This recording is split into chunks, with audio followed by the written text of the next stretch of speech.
Hello everyone, and thank you for being here. I am your Shakti guide, Helene Westlund, and I welcome you to the Shakti Flow Summit, where we learn how to embrace our feminine flow to receive more joy, balance, and energy. In this circle, no time exists, so everyone who watches or listens to this now or later are all included in the energy of this circle. Today we have an amazing teaching expert. It's Marie Cederholm, Alexa from the Myriads. She is a multidimensional channeler for Ascended Masters and the Myriad Star System, and she assists people on their ascension path of healing and rising to their master within. She brings through guidance from Ascended Masters, Green Tara being the main one, and the Myriads. Marie loves helping people see through their attachments to suffering and claiming their power within, and to love oneself enough to do it. Through releasing the addiction we have to suffering, we can embrace and nurture the divine feminine force rising within and create heaven on earth through our delighted presence and or dedicated service. Welcome, Marie. Thank you. That sounds so nice when you read it. Yes, you are nice. You're doing a great job. So, welcome. You're an extra expert here on the Shakti Flow Summit. I met you during the times of the interviews and decided that I would ask you if you wanted to join us, and you said yes. So you're like a bonus for us. So we have decided to give you a little extra time. So this will be one a little longer interview. So if we start, this summit is about the feminine energies. Can you please tell me a little about what you believe is the most important part of the feminine energies? Yes. First of all, I think that it's hard to put it into words because the feminine is more to me about being and being within the body and not really through the thinking mind. So yeah. Well, it's connecting with the being inside and being present with the experience and to honor that experience of your emotions and the needs that you have as a human being, and to tap into the intuitive guidance that is available within the body. So intuition and nurturing that in all different forms through self-care and divine divinity tools, or of course just play around with different things like that nurtures the feminine force within. Yes. So, I think just the beingness is the biggest part for me. That is true. So can you please tell us how you started with all this? How did you get on this path?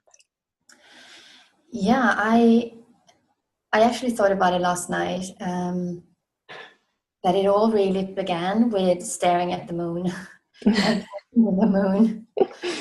Because I was in an engineering job, product development, at a big Swedish furniture company.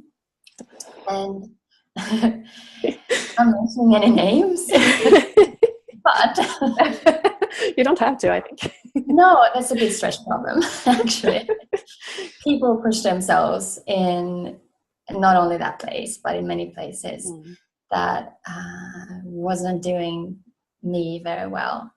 And growing up from also a family of where achievement and accomplishment was the way to gain love and appreciation.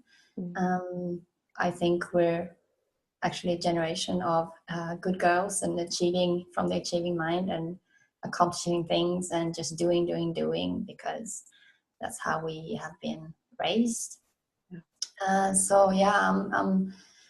I was in that, and I was never leaving work before like 7 or 8 in the evening and coming home and hardly doing anything else than eating and sleeping and then back to work and just working really hard, taking all the responsibility, even responsibility that wasn't necessarily mine to take. I shouldered everything and had some mental breakdowns, to be honest, which sort of was the blessing in that.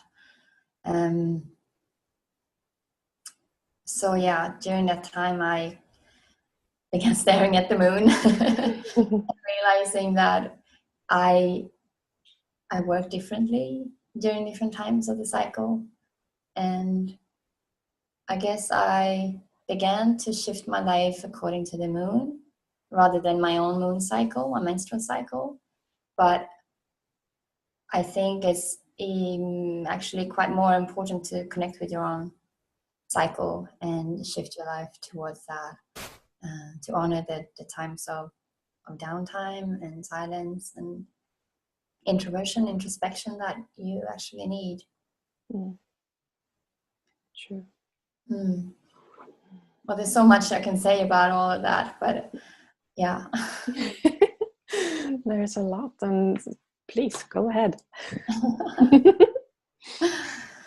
Well, I don't know if anyone knows or if you have an expert on that topic, but you can see that the menstrual cycle is correlating to the moon cycle, where traditionally, and if you're in harmony with the nature and connected to source and nature, most women bleed with the moon, to bleed with the new moon, and then ovulate at the full moon. And it can be reversed as well, so you bleed with the full moon and ovulate with the new moon. But as the new moon is a time for introspection and rest, it's more harmonic to the body and yourself and your experience, if that is how the body is correlating or adjusting itself in its cycle. But I found that at times, like big shifts can reverse the flow. So before having my children, I had the opposite. I was bleeding with the full moon and ovulating at the new moon. And after my children, it was reversed, and that is quite common. Also at bigger events in life, or if the new moon is in a sign that is too heavy for you to bleed on the new moon, my body has shifted. Not completely reversed, but it's been delayed or put earlier. Yep. So I can see that trusting my body and not really having the expectation to be completely in sync with the phases, and just trusting the body that it knows what it's doing, and just relaxing and resting in that is pretty amazing. So the phases, the body goes through is the ovulation, rising of energy, and then after ovulation it goes down. So the 2 weeks before you bleed, just to begin to relax and lower your expectations of yourself, and during the bleed obviously take time to rest, and then sort of allow yourself to build an increase in life. So our society that I was in and that we are still in is very much assuming that everyone is in the full moon state with top achievement, accomplishing and doing and performing and putting things out there like 100% of the time. Yes, always. And that is really what we just need to break, because it's not sustainable and it's not working, because people are working themselves sick, long-term sick, or just regular migraines or tension headaches, or coming down with fever or a common cold, or I'm sure that many can relate to being in that state 100% of the time, or even 120% of the activity that you have within you, to just do and push and push and push. Yeah. And then coming into suffering in some way. So you push yourself until you suffer, and then you rest because you need to recover. Yeah. But it's just so much more important to rest before you hurt yourself, to nurture the feminine that is within you, because during that rest you are at most tapped into your divine guidance and to the reflection and insight that you have for yourself, your family, and your surroundings, and your work. Regardless if you're your own in your own business or in a corporate job, you cannot perform 100% of the time in that high energy. In the yang, the full moon is the yang, and the new moon is yin energy. So Shiva and Shakti. Yes. Yeah, I've been talking to some other experts about that, how you should really schedule your rest as well. It's equally important. Yeah. I used to have a 4-box to-do list. Well, first I had a massive to-do list, and then I shifted when I found out about all these things. I created a 4-box to-do list with phases and saw that what are the phases within for me, for my body. Okay, so during this time, I will do bookkeeping and finish off things or da-da-da-da-da. But yeah, it's that's a way to shift. That's a way to schedule and allow space to know that all of those tasks, they are provided for. They are not forgotten. They are, you have taken care of them in a way that you have scheduled them in 2 weeks' time, for instance. Yeah. You don't need to have everything, on your shoulders all the time. No, and a lot of women, they are like, oh, well, I have to do this and this and this and this, and then I can rest. Yeah. And I am more like, well, I have to rest first, so I have the energy to do it. Yeah. So that's important. But that's a massive shift. It's not easy to come into that place. It's not. No. Well, I can see that now. Yeah. One of my pet topics that I work a lot with is the attachment to suffering. Yes. And through working hard, working and pushing ourselves, we are actually feeding our inner victim. The part of us that wants to suffer, that thrives on suffering. Yeah. Because that is our ego identity. That is the identity that it's nurtured by us suffering and us creating conflict and tension in our relationships and everything. So working with that and releasing attachment to suffering has really opened up for me to come into that place that it's non-negotiable. The things that I need to take care of myself, things I need to do. And I'm still in progress about that. But so many things have shifted. So many things. So you can go about it 2 ways. And I think you need to go about it in both ways at the same time. Whereas you might begin to buy yourself fresh flowers to keep on your nightstand, nowhere else, or maybe everywhere else as well. Do little things for you. Yes. Schedule these self-care activities. Take the baths. Use the oils, or put on your music in the shower, or whatever you need to do to schedule those and do those. Begin to do those and not judge yourself for when you forget and when you feel like you're not worthy of it. But also to work on the other end, to actually do some work on healing the inner child and inner victim, and releasing attachment to suffering, to come into the worthiness of that you are worth and you are able to be in non-suffering as well. But our society is built on keeping us in fear, right? Yeah. It's built on us feeling less than, so that we keep just striving and doing and doing and doing. Yeah. That keeping up with that imbalance. So can you speak a little more about the victim syndrome? When we, especially as women, fall into the trap of victimhood, what can it look like? Yeah. I think we all have that part of us inherited from both ancestral lines and from karmic imprints from previous lives, that it's a part of us that have been really suffering, and that creates stories about us internal stories about me, myself, and I, which is creating the ego identity, the ego self. And that ego self is pretty much all in suffering. And being the victim is sort of validating again and again that, yes, you still exist. That part of you still exist. It's a part of you that knows who you are. You are. It's the part of you that, say, the ego identity is identified by the stories of yourself. Say that I'm the one who had a terrible upbringing. I'm the one who was abused, or I am, you don't love me because blah, blah, blah, you don't do this. Or so we both create situations in our current lives, conflicts. We create the conflicts so that part of us can be validated.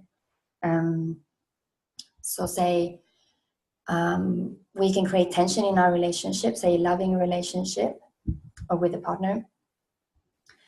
And I've had that in this book. I've done this work so much, especially lately, that it can go like this, that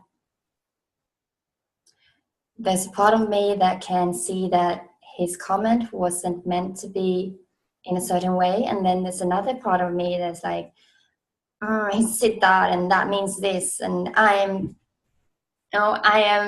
not loved, you don't love me, blah, blah, blah, blah, blah, blah, because you just proved it. You just proved it again. And I'm still the victim, and da, da, da, da. Yeah. And initially, there was a part of me that knew that it wasn't even true.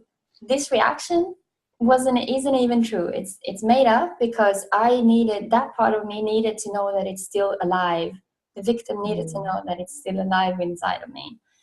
So those situations have been a way shower for me to see that, okay, there's a part of me deep inside, a karmic thread, a karmic story, a karmic wound that I need to heal.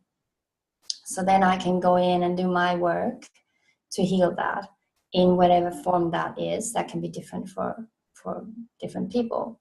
And to me, I do deep self-regressions in meditation, and I heal that in different kinds of ways. I just go with my intuition and heal that. And lately, I've been healing that with help from the stars, the myriads, and energy work. And it's amazing the shifts that come after.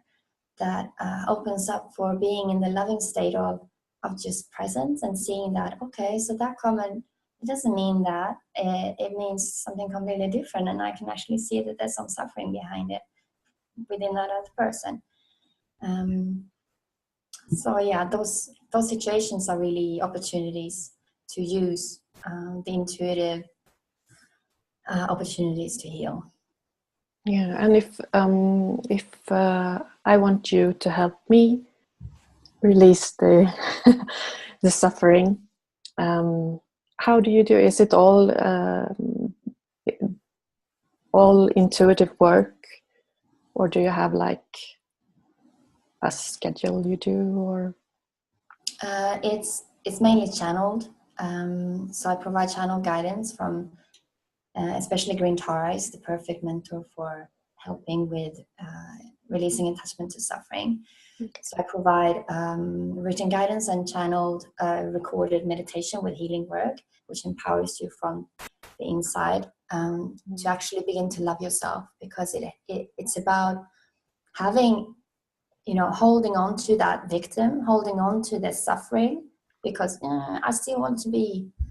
It's at times you can probably recognize that at times it feels really good to be in that place of the, clawing and shouting, and it just feels good sometimes, or somewhere inside it feels good. But to actually release the grip, to not hold the grip so tightly.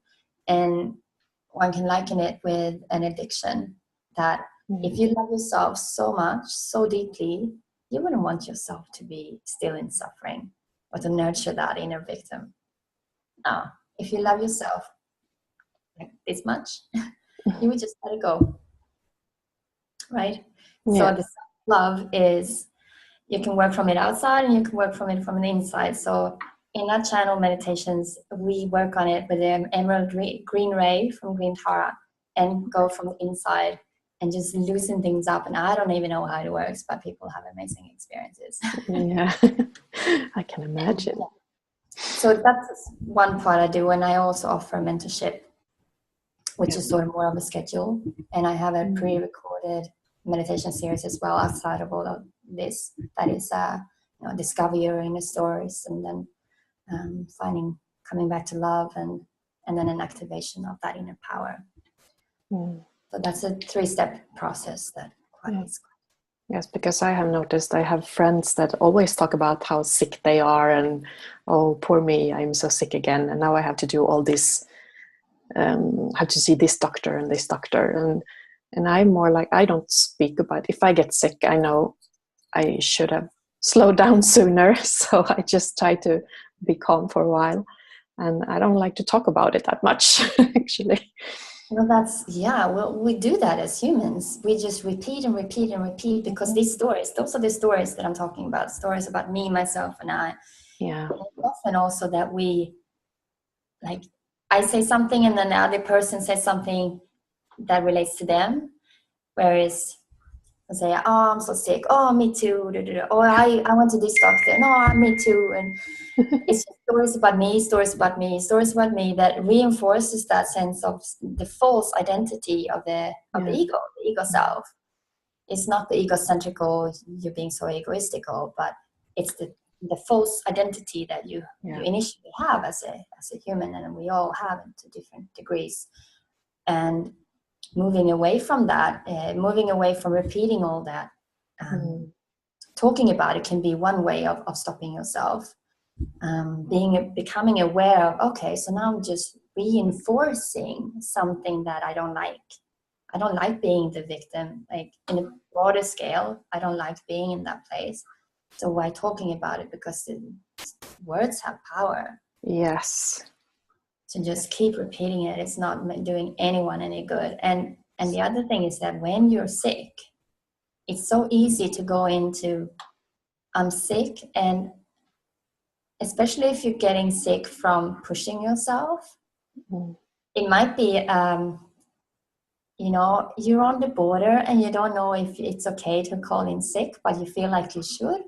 And then when you've done that, it's easy to go into making yourself more sick to prove to yourself that it was right to call in sick. You know what I mean? Decision, yes. So that's a massive shift of, okay, so now I've called in sick, I'm homesick. Let's not just make myself more sick and No. I'll just say, okay, so what can I do now to feel better? Instead of eating shitty food or candy and just watching TV all day, which is what you need sometimes, and that's completely fine. But if you want to try something different, is it chakra clearing music meditations that you can clear your chakras? Can I lie on the sofa and do that? Can I have a bath? Can I listen to beautiful music that I love?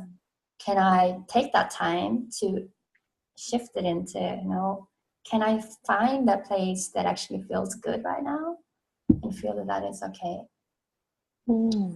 That's something that we can challenge ourselves with as well. Yeah, definitely.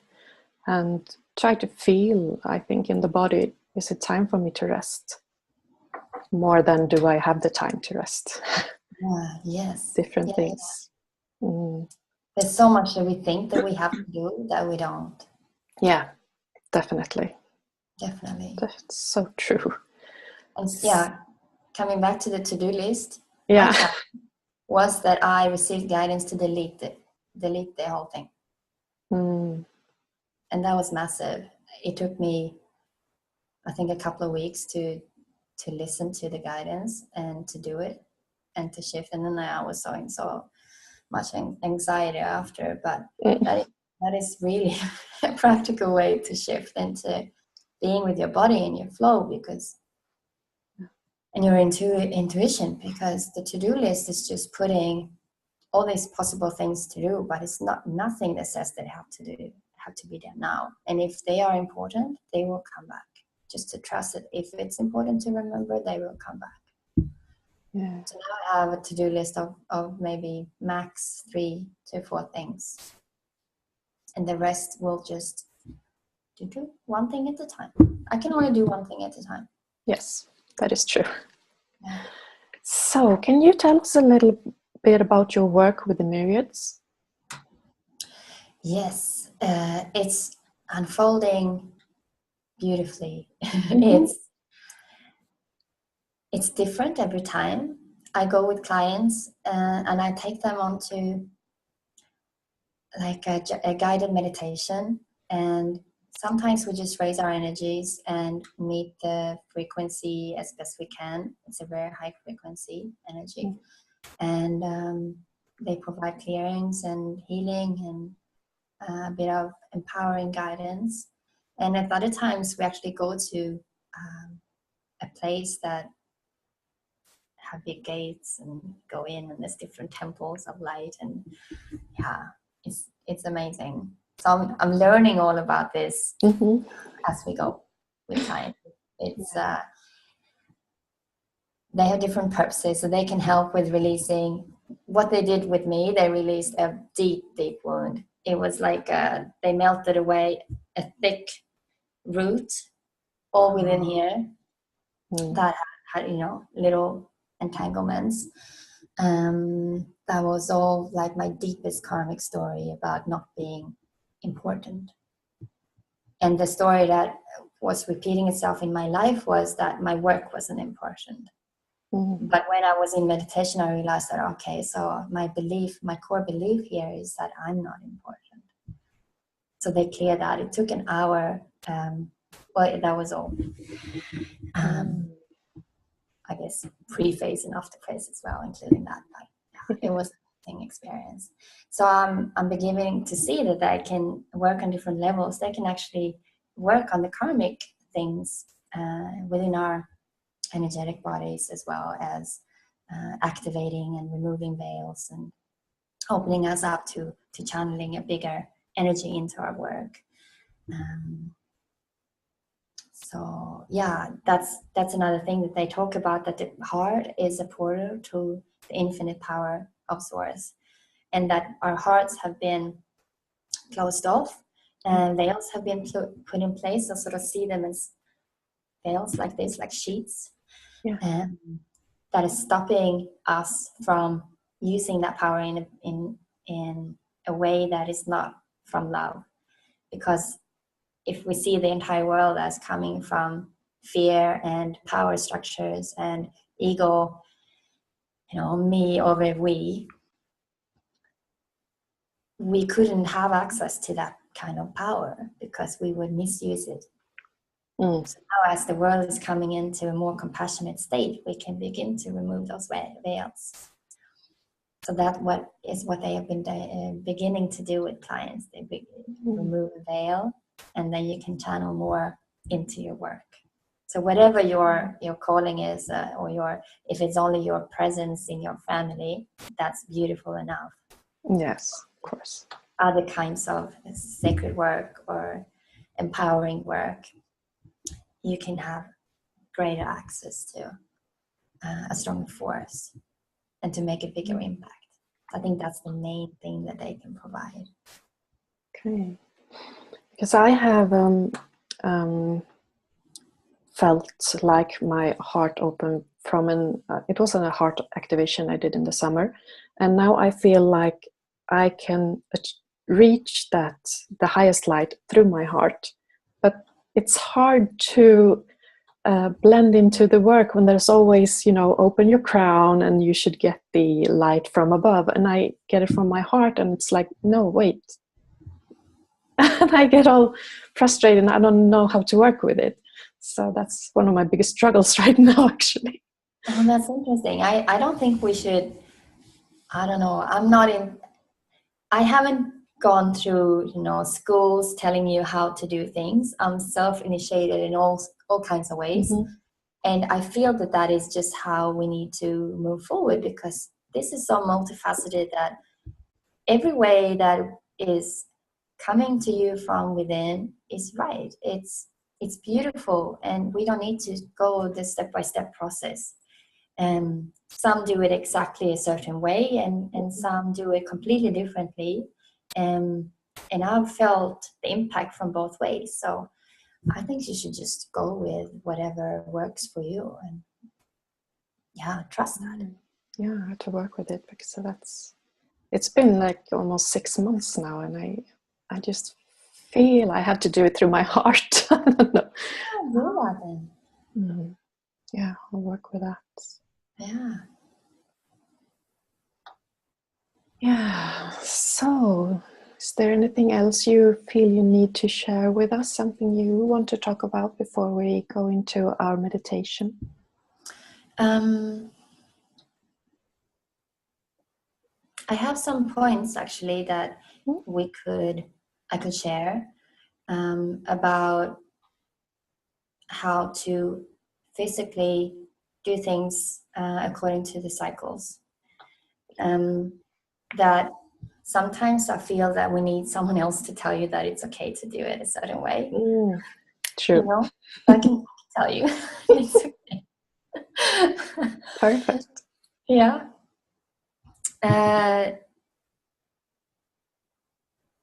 So 1, delete your to-do list. Yeah. 2, lower your expectations of yourself 7 to 4 days before your bleed, before your menstrual time. And that is it's not just a vague thing that, okay, I'll do that. It's to not schedule meetings during that time. It's to not schedule so that you will have deadlines during that time, or big performances, like big presentations. Just say no. I do them 2 weeks later or 1 week before. And use actually any excuse to leave early from work, or leave on time at least. You know, any excuse. Not you don't need to wait for serious illness before, or having them call from daycare or school. Just any excuse, use it. And less social interactions and commitments. At least that works for me. Some people might thrive on that, and that's fine. Then do that. Is it for the last week only as well, or do you? Yeah, last week and during the bleed. Yes, of course. Yeah. And no straining physical exercise. I feel the expectations of, there's often an advice to actually go out and run and do exercise to beat PMS. I don't believe in that. I feel that is just a way to push in the yang energy, where we just need to move into yin. So no physical exercise. And don't feel bad for it. Don't feel guilty for it. And actually, this is a big one. During the bleed, take time off work. Call in sick. It's hard. I've begun to do it. I have a part-time job that is quite physical. And I can no longer see how that benefits anyone. To be doing, if you sit in an office job, perhaps you can just rest when you're there in a different way. But if you're up and about and interacting with a lot of people, then for me, the option is to keep doing my job during my period and then be sick. And that's a recovery rest. It doesn't do anyone any good. So moving into a prevention, and not prevention from suffering with guilt, like being I am a master of my body, and unintentionally I can create, and I have created migraines like the day before just so that I can rest during that week. But I don't want to do that. I want to be in control and just... I did that. Every time I had a migraine, every time, so I can spend a weekend in bed. Yeah. Yeah. But wouldn't it be wonderful if you can stay a weekend in bed or on the couch or in your meditation cushion or in the shower in the bath and just nurture yourself like the goddess that you are? Yeah. And then, see the bigger picture, have the deep visions and reflections, and receive the guidance of moving forward in life, and see, what is this meaning to me, where I am, how can I direct my attention during the coming cycle, and what do I need to change, and where can I offer, where can I give more in my life, to have that come through instead of the guilt and the shame and the suffering. I think that's the most massive shift that we can do as women. Yeah. Do you think our pushing through our menstrual times has anything to do with the it's more common for women to have like cysts and problem in their womb sickness? I don't know, possibly. Just occurred to me now. I don't know. Yeah, well, I'm not an expert on that subject, but cysts in that region, even for men, is a sign for, like, the testicle cancer is quite big. Yeah. It's a sign for, so I'm being told, I'm not an expert. It's a sign for the wounded masculine and the wounded feminine. So the repressed feminine within that it needs to heal. And sometimes that manifests in physical form. Yeah. So yeah, I believe that. I believe our bodies are really showing us where we need to heal with whatever comes up.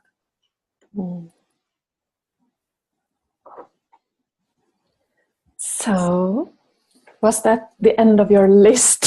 Yes. Yeah. Because I think we all want to do the meditation now. Okay. So, just move your body a little bit, close your eyes. Find a comfortable seat. Move your shoulders, open your heart.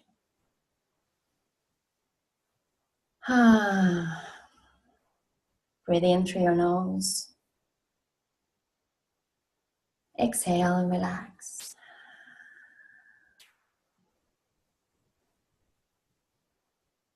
And find that stillness within your heart.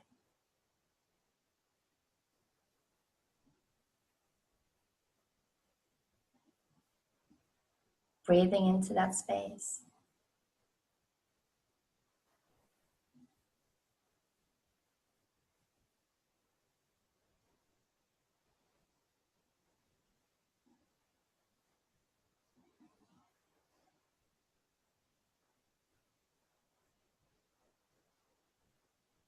And direct your energy downwards.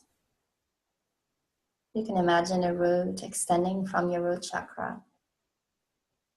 An energetic root moving down through the earth, through the layers of the soil,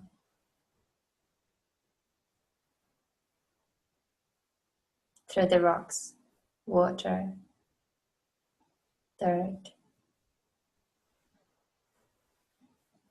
down, down, down deep into the center of the earth.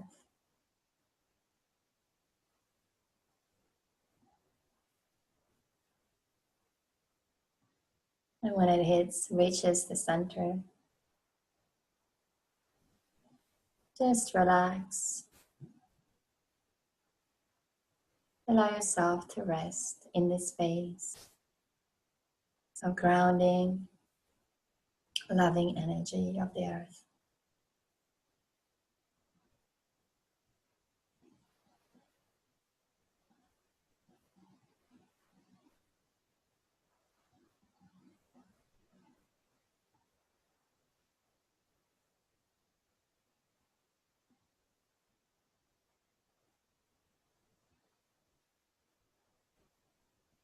Now moving your awareness back up, imagining a circle of light all around you, each and every one of you.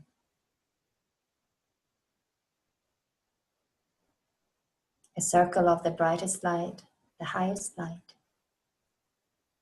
Creating a column from where you're sitting up through the cosmos, providing protection, containment, and safety.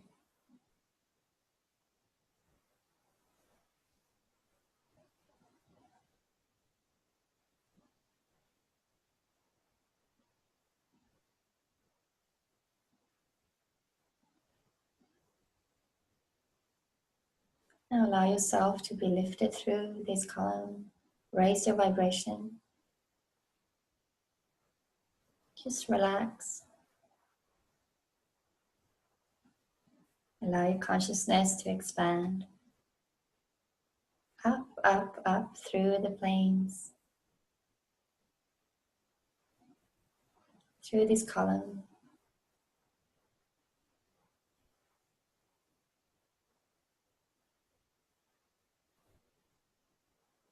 Keep breathing gently.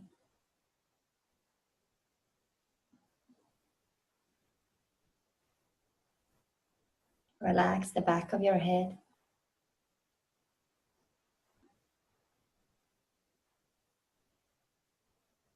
Your brain, your skull. Allow it to soften.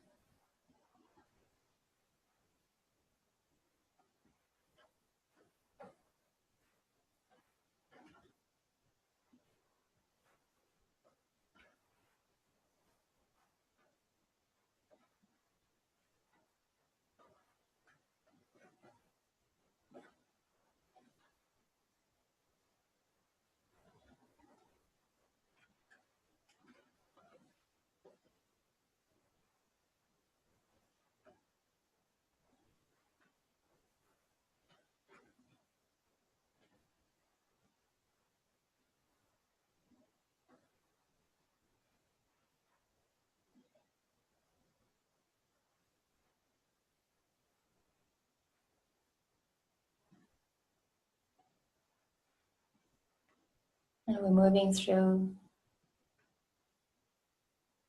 a kind of veil, coming out on the other side, relaxing into the myriad energy,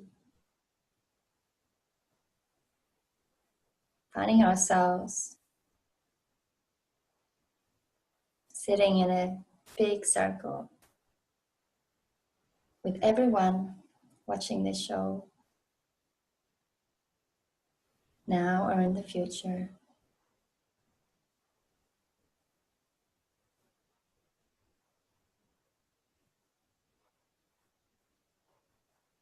Feeling yourself encompassed by the softest fog-like energy.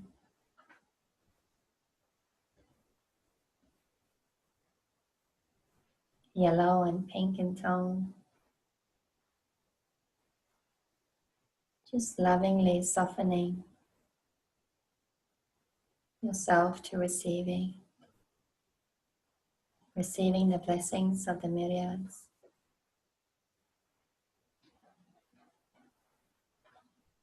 Receiving the blessings of remembering unity.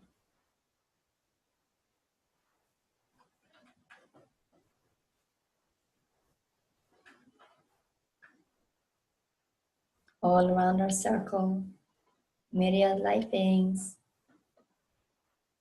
are surrounding us, showing up for you.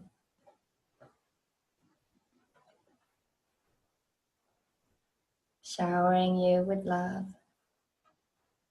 understanding, compassion,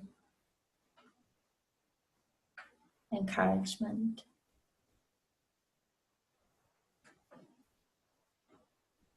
From their heart centers,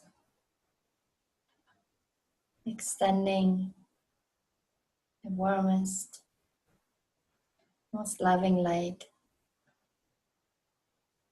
touching your heart space, everyone in the circle, connecting as one.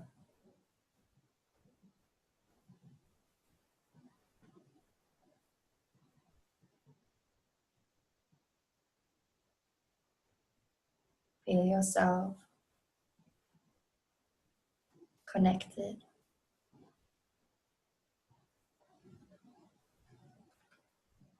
with this energy moving through your heart.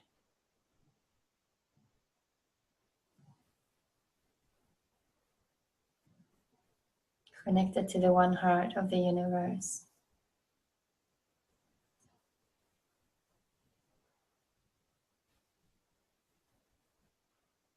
Reminding yourselves and yourselves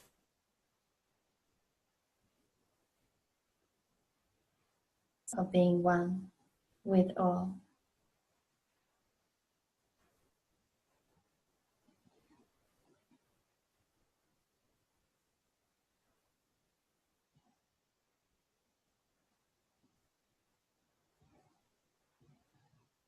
Sit in this space for a moment in silence and allow yourself to follow the guidance of the myriads if something shows up.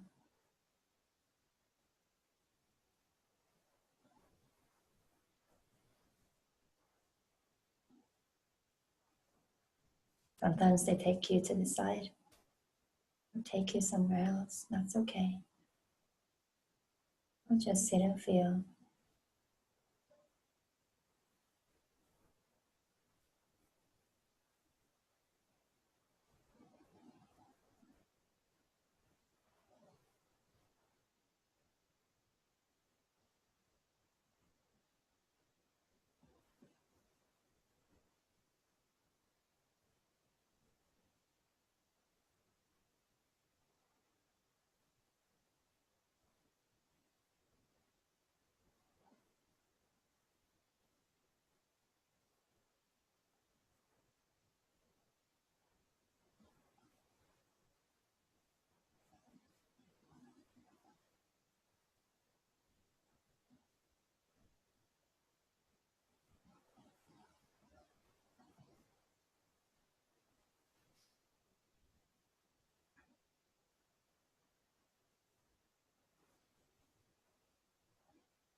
I am Alexa.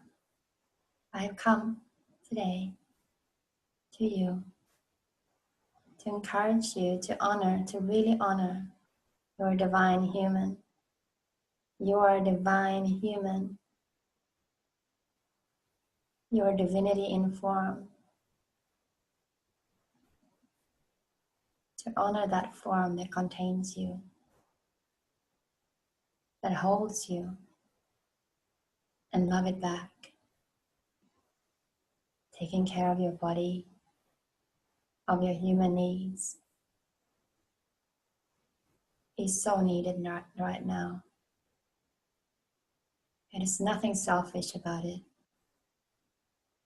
It is a must. Honor your body. Follow its guidance. As in each cell,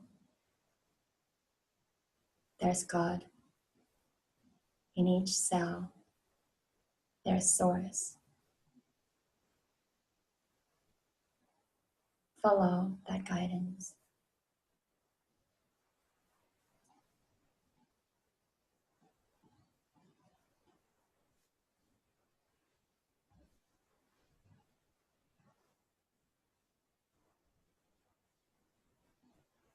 Your body is a container of your divine expanded self.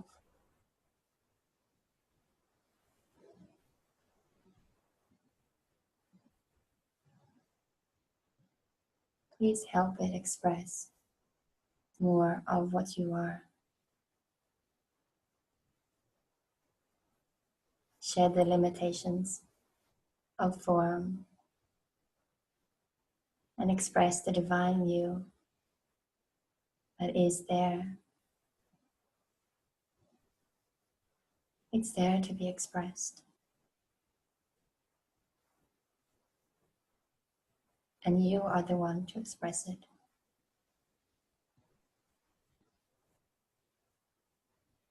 You are the one to provide the means and to give yourself permission to express your divinity.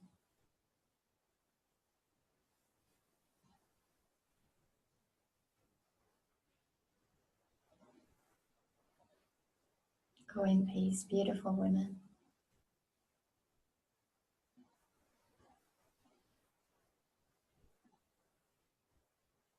You are so loved. You are so cherished. You are so important.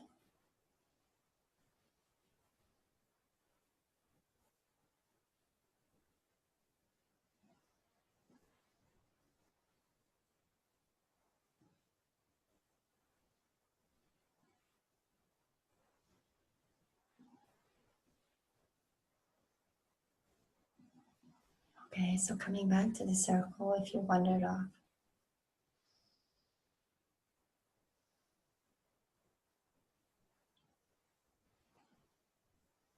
and perhaps you need to descend a little bit in frequency to come back to your body, then that's okay.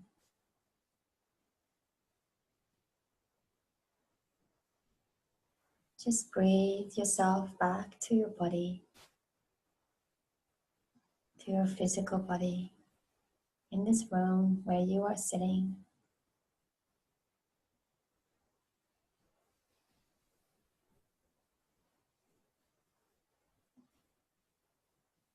Two more breaths, breathing yourself all the way back into your body.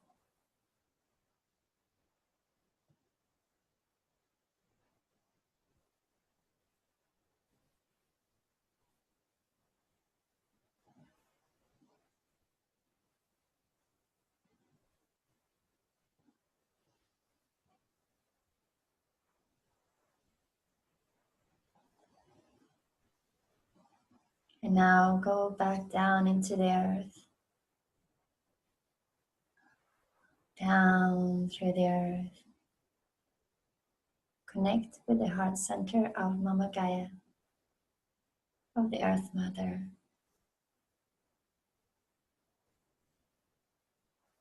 Rest in her arms for a second.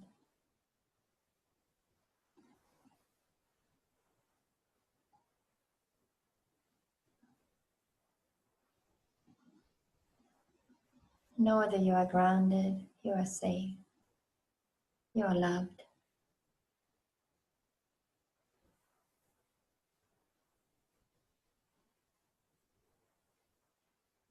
And a big inhale. Move your fingers and toes. And if you're ready, open your eyes.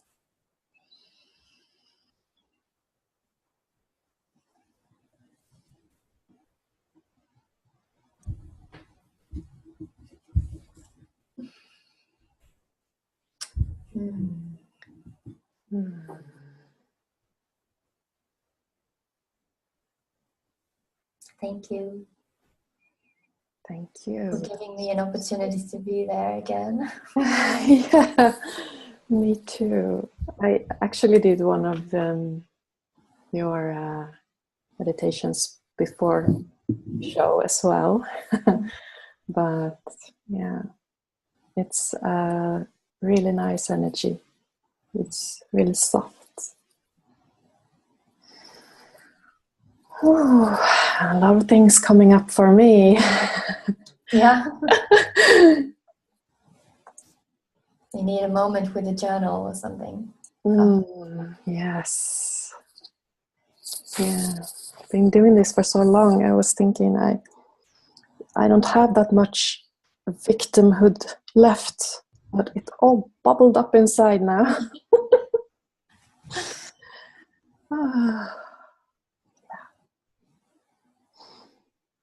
And then the energy now is so strong as well with the 1111 gateway. So I was almost nauseous. Yeah, it's all the karmic release happening now. Yeah, so beautiful. Mm. Ooh, yes. Oh.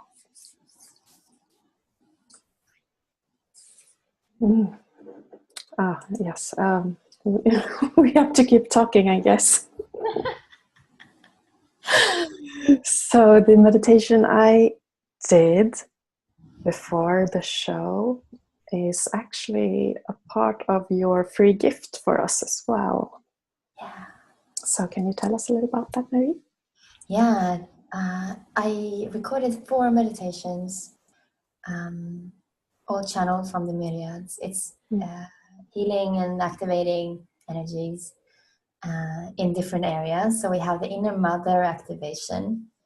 I think we all just need most of us need just to be mothered sometimes. And the one to do that best is ourselves. And then we have the radiate your beauty, which is it's a big permission giver of just expanding and being your radiant self. Not only be it in, after the perfect meditation, but to bring it into your life. Yeah. So, and then there's a healing blessing meditation, which is similar to what we did now, that you can actually go in and bring whatever is current for you and have that healed or soothed or helped in whatever way works for you at that time. So it's more of an open one. And then there's the money honey meditation, which helps you step into the abundance energy, abundance of money and health and love and balance and harmony and joy and all good things of life. So yeah, those are, I recorded them intentionally to be quite short. So they are between 10 and 15 minutes to just in and be boosted. Yeah. Yeah, and what I love about them is that you actually have silence. It's really quiet for quite a long period to do your own work, whatever you need to. I did the third one, the one you just spoke about before, the money honey. So you can actually take the time to bring up whatever it is you want to work with, and you have the time to actually do that, like we did now as well. Yeah. So you did the healing blessing, right? Yes. Yeah. So I guess that is more silence than the others, but I love silence as well. There's so much happening within that space that we don't need words for everything. Yeah. Well, thank you so much. I know you have somewhere to be, so I will let you go. Thank you so much for having me. I was delighted to have this opportunity to speak. It was a magical contact. I just want to share that what we spoke about today is all in a written blog post that I have not dared to share. So expect it to be out soon. Yeah. Then we can read it and remember everything we spoke about today. Yeah. Well, thank you so much for being here. Thank you for sharing your life with us and for sharing Alexa with us and her magic powers from the myriads. So thank you so much, and just keep the Shakti flowing now. Bye. Bye.